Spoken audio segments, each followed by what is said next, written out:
مشکل میں سوائے اللہ کے کوئی کسی کا نہیں ہوتا۔ مشکلات اور آزمائشوں کے وقت ہی انسان کو اپنے حقیقی دوستوں اور ساتھ دینے والوں کی پہچان ہوتی ہے۔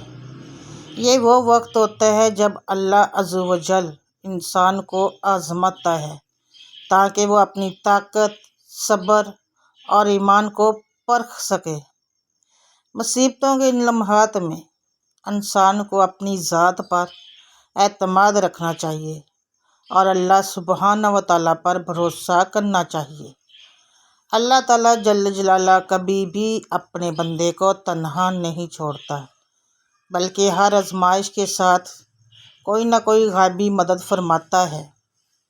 یہ وقت بندے کو مزید مضبوط بنانے کا ہوتا ہے اور اس کے لیے قربت الہی کا ذریعہ بنتا ہے۔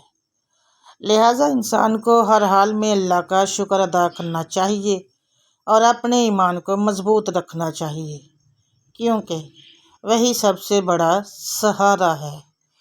قرآن پاک میں اللہ تعالیٰ نے ارشاد فرمایا ہے، جس کا ترجمہ ہے، اور اگر اللہ آپ کو کوئی تکلیف دینا چاہے تو اس کے سوا کوئی اسے دور کرنے والا نہیں، اور اگر وہ ذات اقدس آپ کو کوئی بھلائی دے تو وہ ہر چیز پر قادر ہے۔